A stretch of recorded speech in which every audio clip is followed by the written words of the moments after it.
Sir इनकी पैरों में इतनी सूजन क्यों है, और जो मरीज़ इतने लंबे समय तक बेड पर रहते हैं उनको इतनी सूजन क्यों हो जाती है? पैरों में सूजन अर्थात पीडल एडिमा चेक करने के लिए मैंने अंगूठे से यहाँ धीरे से प्रेस किया।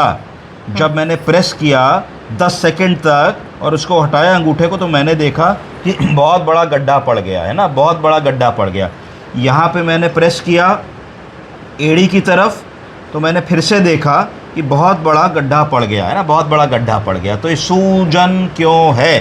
सूजन मतलब पीडल एडिमा। तो आपका प्रश्न है कि जो मरीज़ लंबे समय तक बिस्तर पे लेटे हैं उनमें पैर में सूजन क्यों आ रही है?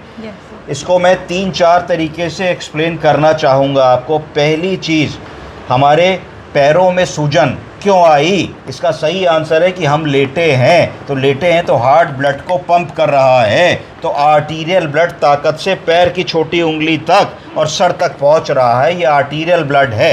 वीनस ब्लड की वापसी कैसे होती है? वीनस ब्लड की वापसी होती है उसमें कि पंप नहीं लगा होता है। जब हमारा हाथ पैर हिलता है, मूवमेंट होता है, तो वॉल्व लगे होते हैं। तो वॉल्व से ब्लड यहाँ से यहाँ, यहाँ से यहाँ, यहाँ से यहाँ, यहाँ से यहाँ जाता है।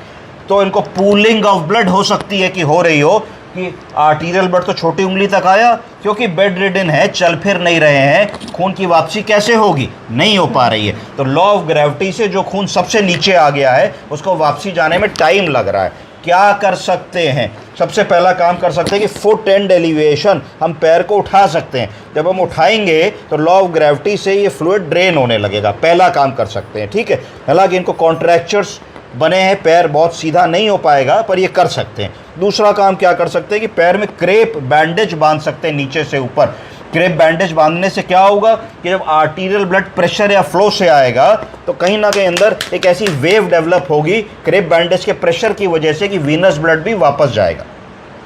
तीसरी चीज़ हम समझना चाहेंगे कि और पीडल एडिमा का क्या कारण है। कहीं ऐसा तो नहीं कि इनको एनीमिया हो रहा हो, हीमोग्लोबिन कम हो, ऐसा तो नहीं कि इनको हाइपोप्रोटीनीमिया हो रहा हो, प्रोटीन कम हो, ऐसा तो नहीं कि इनको हाइपोएल्बुमिनिया हो रहा हो, एल्बुमिन की मात्रा कम हो। तो प्रोटीन और एल्बुमिन की कमी ऐसे पेशेंट में जो बेड रिडन हैं और कम खा रहे हैं, बहुत समय से बेड रिडन है, नाक की नली पड़ी हुई है, उनमें ऐसी सिचुएशन बहुत ज़्यादा होती है। क्यों? क्योंकि एक तो खाना जो जा रहा है वो लिक्विड डाइट से जा रहा है, खाने में प्रोटीन एल्बुमिन की मात्रा बराबर जा रही है कि नहीं।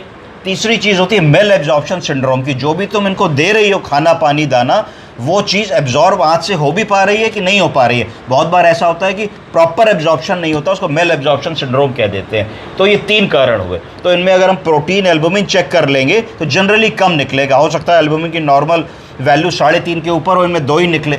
प्रोटीन 6.5 होना चाहिए, इनमें 4 ही निकले। तो high protein diet, high albumin diet, plasma transfusion, human albumin transfusion, अगर एनीमिया है तो एनीमिया करेक्शन करने से इनके पैर की सूजन में इनको आराम मिलेगा।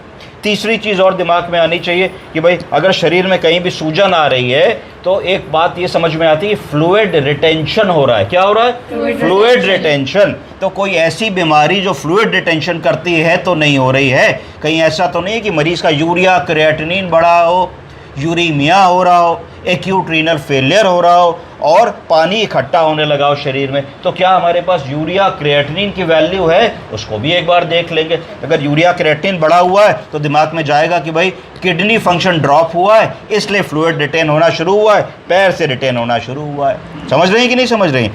तो इस तरीके से हमें सूजन को अप्रोच करना पड़ेगा प्रॉपरली। कई बार लिवर फेलियर के पेशेंट्स में पेट में भी पानी आता है, पैर में भी सूजन आ जाती। कई बार ऐसा होता है कि आदमी बिल्कुल एक ही करवट लेटा है, बेड रिडन है, और हम उसको प्रॉपरली करवट नहीं करा रहे हैं तो भी पैरों में सूजन आ जाती। तो इन सब चीज़ों को अगर हम ध्यान से देखेंगे तो हम सूजन को अप्रोच कर पाएंगे। किसी भी व्यक्ति को क्योंकि खाली सूजन आ गई तो लेसेक्स की गोली दे देना, डाइटोर की गोली दे देना, टॉर्समाइड की गोली दे देना एक विकल्प नहीं है।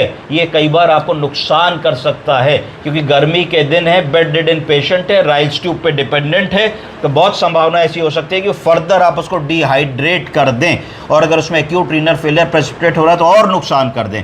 तो इन सब चीज़ों के मद्देनज़र अगर आप अपना डिसीजन लेते हैं तो मैं समझता हूँ कि चीज़ें बहुत बेटर रहेंगी। समझ गए आप लोग? Yes, sir. धन्यवाद।